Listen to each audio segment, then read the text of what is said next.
कमी भयो मेरो प्यार में कि न गयो दिल तोरेरा के कमी भयो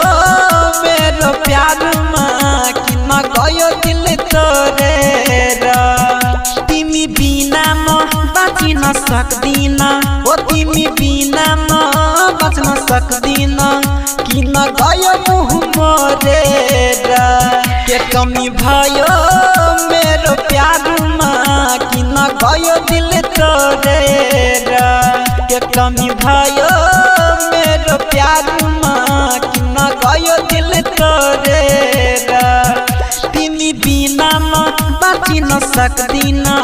तिमी बिना म बाँचिन सक्दिन किन गयो मुह मोरेरा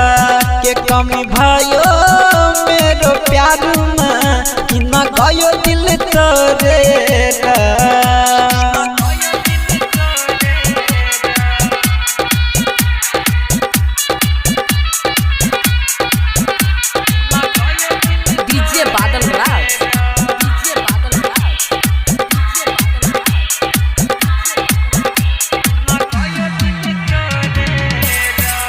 तिमी भन्दै थियो साथ में कहिले छोड्दिन किरिया कसम खाएको थियो तिमी यस्तो गर्दिन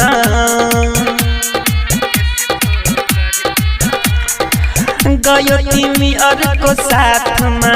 मलाई छोडेर ओ कान्छी छोडेर म गरीबको छोरा तिमी धनीको छोरी गल्ती गरे म दिल जोडेर के कमी भयो मेरो प्यारमा किन गयो दिल तोरेर के कमी भयो मेरो प्यारमा किन गयो दिल तोरेरा तिमी बिना म बाँचिन सक्दिन ओ तिमी बिना म बाँच्न सक्दिन किन गयो मुह मोरेरा के कमी भयो मेरो प्यारमा किन गयो दिल तोरेरा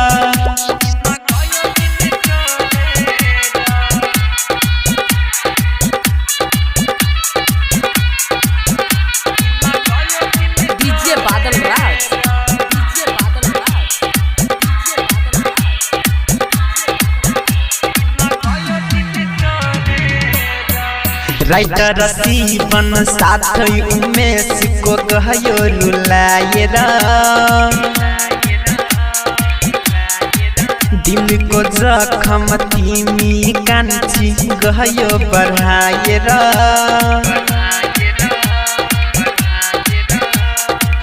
गायक रामु किशोरलाई गयो भुलाएर गयो भुलाएर म मधेसको छोरा तिमी पहाडको छोरी गयो बहुला बनाएर के कमी भयो मेरो प्यारमा किन गयो दिल तोरेर के कमी भयो मेरो प्यारमा किन गयो दिल तोरेर तिमी बिना म बाँचिन सक्दिन ओ तिमी बिना म बाँच्न सक्दिन किन गयो मुह मोरेर के कमी भयो मेरो प्यारमा